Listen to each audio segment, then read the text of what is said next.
Not crickets, rickets. Go ahead. All right, the time is 3 p.m. on Tuesday, September 23rd, 2025. I'm calling to order the Board of Equalization. Today we have with us Commissioners Kelly, Burmeister, Mixon, and Klug, as well as our County Administrator Bonnie Moore, Kendra Kaler from the Clerk and Register of Deeds Office, Jeff Meixel, our Treasurer, Dan Pittman, County Assessor, and Denny Wilson, our County Engineer. Please silence your cell phones and stand for the Pledge of Allegiance. I pledge allegiance to the flag of the United States of America and to the republic for which it stands, one nation, under God, indivisible, with liberty and justice for all. A copy of Nebraska Open Meetings Act is located on the north wall of the county boardroom. With that, I would like to open up to public comments if anybody would like to address the Board of Equalization before continuing on with the agenda. Seeing none, we'll move on to item 5, consent equalization agenda. Motion to approve. Second. Motion by Burmeister, second by Kelly. Any discussion? All in favor? Aye. Opposed? Motion carried. Regular equalization agenda 6.1 is rejection of homestead exemption for 458R Joyce Zyblet, something to that effect, for lot 15, Lakewood Village Replat 7, parcel 0115-82045. Protest tabled from the August 12th and September 9th, 2025. Is the applicant present? Or have we received medical exemption? I am not. Do you want to address it?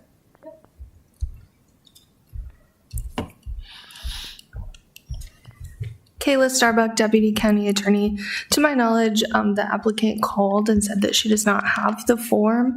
At this point, we could continue to table the matter, or you could deny the homestead exemption. She would have, if she obtains the form in the future, until June 30th of 2026 to reapply for the exemption for this year. Do you have any questions? Does anyone talk to her directly? My understanding was that she called the clerk's office.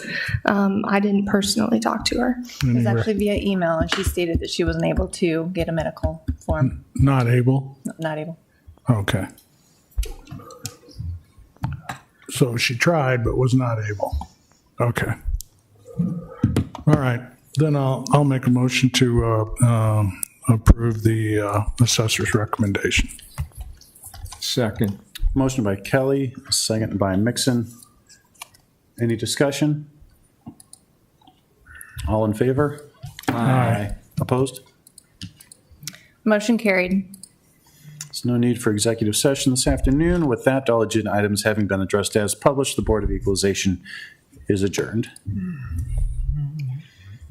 right, the time is now 3:03 p.m. I'm calling to order the Board of Commissioners. With us today, we have Commissioners Kelly, Burmeister, Mixon, and Klug, as well as Bonnie Moore, our County Administrator, Kendra Kaler from the Clerk and Register of Deeds Office. Jeff Meixel, our Treasurer, is present, as is Dan Pittman, our County Assessor, and Denny Wilson, County Engineer. Once again, I'd like to open up for public comments if there's anybody that wishes to come forward before moving on to the remainder of the agenda. Seeing as none, we'll move on to Commissioners, Administrators' comments and announcements. Commissioner Kelly. Good, thanks. Thank you. I'm good. Just want to say thank you to the HR team for a successful health and benefit fair last Friday. I think you had record turnout, and so thank you for your work on that. And no comments from me. With that, we'll move on to item 5 is the consent commissioner's agenda. Entertain a motion. Motion to approve. Second. Motion by Kelly, second by Mixon. Any discussion? Hearing none, all in favor? Aye. Opposed? Motion carried. Moving on to our regular commissioners' agenda, 6.1, Resolution 2025-261 is to set the Sarpy County tax request for 2026 fiscal year. Dan Talakis, Chief Financial Officer. Welcome, Dan. Thank you. Good afternoon, Commissioners. The resolution before you would set the county's 2025 total property tax levy rate at 0.284960. This is no change in levy from the prior year. Based on the final assessed valuation from the county assessor, that levy rate would generate a total of $84,359,589 in property taxes, which was included in our fiscal year 26 budget. With that, I'll take any questions that the board may have. Thank you, Dan. Any questions from commissioners? How'd the public hearing go? Shall I defer to you? The 644 hearing, I think it went as well as one would hope. I think the biggest thing that I tried to convey was anytime money's involved, it's a value proposition. And out of the 13% of their property taxes that they levy or that we receive, there are a lot of benefits that they receive from it. And also some of the work that obviously we've done in the administrative office with Bonnie's direction of trying to look at headcount and reduce that where it made sense. I think is definitely a move in the right direction and shows that we're trying to put funds where they impact our citizens the most. And I think it was taken reasonably well. I did also mention unfunded mandates from the state, and that was mentioned not only by myself but others as well. And honestly, I think opened up the eyes of several in the crowd when I talked to people between the hearing and the questions or the comments. There was a great deal of interest in unfunded mandates and them getting to reach out to their representatives at the state level to try to promote changes. So I would say for what it was very positive. And just adding to your unfunded mandates, just in talking to Dan before, and I know the unfunded mandates used to be over 15 million. I think they're over 13 million this year. And what that boils down to on a $300,000 house, it boils down to about $120 of additional taxes because of those unfunded mandates. So, you know, we sit up here and we make comments to talk to your state senators. I think it's very important that you do because, again, when they can pass legislation that has a fiscal note and they're not providing any funding, it comes down to our level and then it's assessed on with property taxes. So, you know, and there are a lot of different ways. I mean, it's very complicated. And again, I've said this, it is very complicated. They've been trying to figure out how to reduce property taxes. And a lot of it is going to be, you can reduce property taxes if you want to start reducing services. And maybe that's something is probably something we're going to have to look at here going forward because, you know, even though we've kept everything at we haven't raised our levy. If you look at the taxes, I mean, they go up every year. There's just no doubt about that. And it's not just us. As Commissioner Klug said, we're 13% of that. But the people, when they are paying the bill, they're paying it to the Sarpy County Treasurer. That's for everybody. And they look at us that it's all us. And it's not. Obviously, there's other taxing authorities involved here. So it's a big concern, and because anybody can look over the last 10 years, and you have assessed valuations have doubled in that time frame, and so taxes have gone up quite a bit. So. Yeah, I would say that along those lines, people have definitely addressed their concerns, and it was good to hear directly from the constituents what they had to say. And I think we can all appreciate the perspective they offered. And Dan, I don't know if you have any thoughts. I don't know if I painted too rosy of a picture of it all, but would love to hear your feedback as well. No, I'll echo what Commissioner Mixon said. You know, we have about $13 million of unfunded mandates. That's about 4 cents of tax levy. So it's about $42 per every 100,000 of assessed valuation goes towards those unfunded mandates. So, you know, Commissioner Mixon mentioned $120 on a $300,000 home. That would be accurate. So in terms of the LB 644 hearing, yeah, it's good to hear from the constituents and know what's on their mind. I believe we had, I don't want to put the clerk's office on the spot, but something around 25 people who spoke at that hearing. So, Yep, do you wanna- Was there any one thing that came out the most from, I think the biggest repeated story was the fact it was people on fixed incomes that they might have their house paid off, but between insurance and property tax, they're getting squeezed. And I think that that's something you want to be very aware of. And then, hopefully they know about homestead exemption options, things along those lines. But that I'd say that was probably the biggest repeating thing that I heard. well, and I'm going to throw out one other comment. And again, the whole meeting and part of the problem too is also the fixed dates of everything that's set up by this legislation and the postcards. A lot of people didn't get the postcard till the day of or the day after the meeting, and they were not happy about that. And just another perspective, again, a state senator thought this was a good idea, but he's not at the meetings. And the other thing with this is it throws a roughly $1 million price tag to send out all those postcards statewide. So now you're using tax money to send these postcards out as well. So, there's a lot of always good intent, but you have to think about it too sometimes. And I don't know. I wonder how the taxpayers would feel knowing there's $1 million going to send a postcard out to them. So, on the property tax total, you get a statement, right? Does that come from the assessor or the treasurer? I can't remember. the treasurer mails it.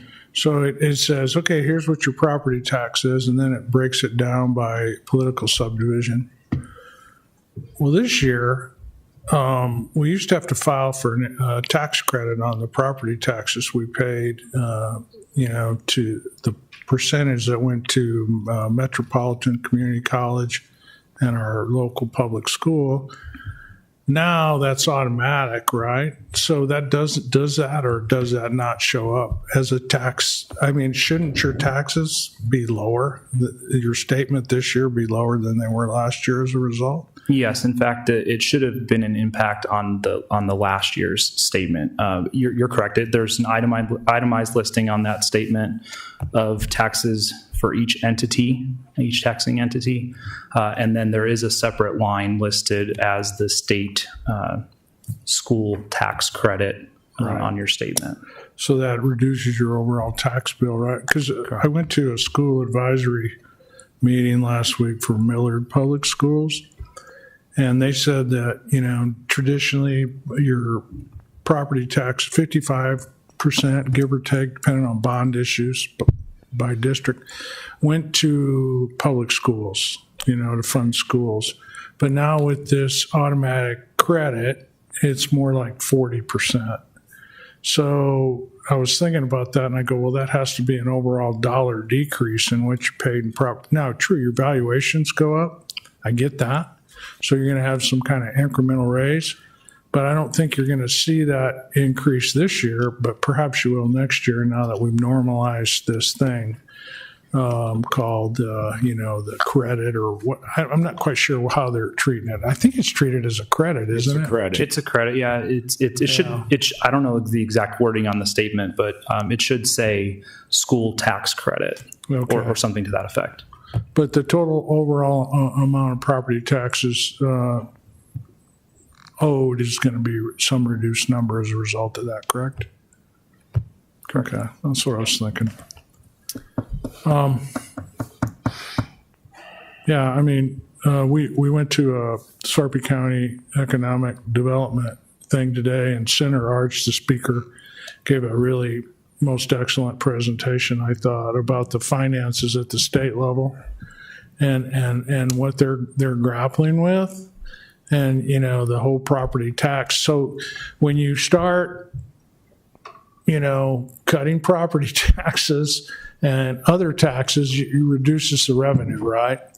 So when the revenue doesn't come in, the services that go out could be impacted unless it's managed very, closely. So I've heard some people say that we can't afford to pay attention at the state level right now, but he said that is a bad rumor in that they have like a rainy day fund that's $750 million sitting over here. But just on the revenue side, they try to pay for all the services and roads and things they got to do, and have a 3% pad reserve, kind of like the county does. So they're digging into that reserve a little bit. So the challenge is going to be this year to find the money. It seemed like to me it was like about $250 million or so, which seems like a big number, but at the state level, it's not as significant as you might think. But that means this year for counties and cities and local governments, schools that want to go down to the legislature and, request X, Y, or Z, if it comes with a fiscal note that says we got to pay X dollars, it's going to be hard to come by support for those because there really right now is not any excess dollars to pull from. So could be an interesting legislative session coming up. But appreciate all your work on the county end here, on getting this, the budget done, getting us through the 644 hearing. And I've sat in that 644 hearing. Now Commissioner Klug's had the privilege of pleasure of doing it. It's not a really fun event. And because it's a public meeting, but you can't respond to the comments because it's not published. You never know what anybody's going to say.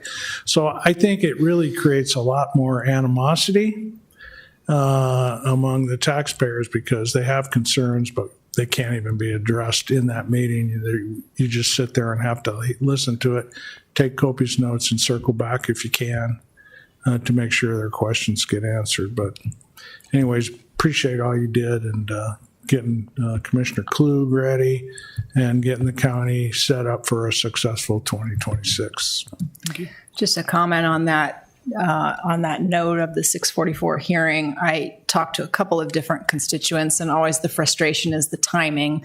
And then we're explaining that the timing is statutory. We're not permitted to send the postcard earlier than that timing because of the way that the statute is written. And the hearing only allows us to talk about very specific things, which often isn't what our constituents want to talk about. So that's frustrating too. And then to be spending $1 million on the postcard when really, I think, and there was some frustration from the constituents I talked to about that decisions were already kind of made by that point, and that's true because of the other statutory constraints that we have with getting the budget in place.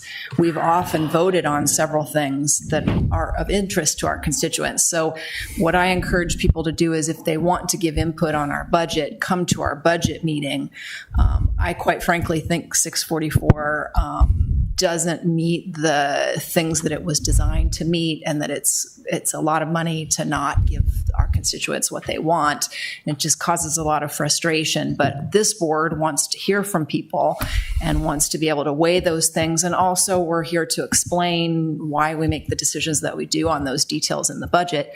It was interesting to hear Senator Arch talk this morning about the state's budget and specifically on the topic of having a budget reserve and what's required there, because we have that same requirement and we often are explaining it to a number of people, including people from the state. So that was a very interesting topic at the Sarpy Chamber this morning. But we encourage people to reach out to us and talk to us, and we want to listen. It's just we are under constraints of certain statutory things that require us to do only certain things at that particular hearing. So appreciate all your work, Dan, and thanks for going to the hearing. Yeah. So one alibi, if I may. Commissioner Mixon mentioned the cost of the postage, and it's probably into the millions. I don't know the exact number. But also, in addition to that, there's thousands of hours of time committed by our county clerks across the state. And it's tedious work and thankless work. So because of that, I'm going to thank them today for all their, I mean, they're the front line. I mean, they're the ones fielding the calls and doing all that. And it's a difficult position to be put in, but they manage it to the best of their ability every year. And I thought they did a great job this year. So thank you to the clerk's office. I would echo those statements. Appreciate your work, Dan, and then the clerk's office. Everything ran very, very smoothly. You guys did a wonderful job, and it was great to have the sheriff's department there as well to make sure that that everybody was safe throughout it. So really appreciate your efforts. Thank you. Thank you. And I'll just add to that, thank you to Bellevue University for being the host there and their IT as well as our IT technology services. Yeah, it sounds like our IT kind of jumped in and maybe saved the day a little bit. So that was good to hear. I guess I'd add all the same comments, and then Commissioner Kelly brings up a good point. I forgot about the unfunded cost of all the arrows that we're pulling out of people when they get struck with all of the, because there's pretty rude comments come across sometimes. I mean, we get a lot of people that give us good comments, but when people get upset, and property taxes are one of those where they're upset. And so they can sling some arrows. I know they probably would want to pull them back afterward, but. All right, any further discussion? I don't believe we have a motion on the table, so I'd entertain a motion. Motion approved. Second. Motion by Kelly, second by Mixon. Any further discussion? All in favor? Aye. Opposed? Thank you. Motion Thank you. carried. All right, no need for executive session this afternoon. So with that, we are adjourned. All agenda items having been addressed as published. County Board is adjourned. So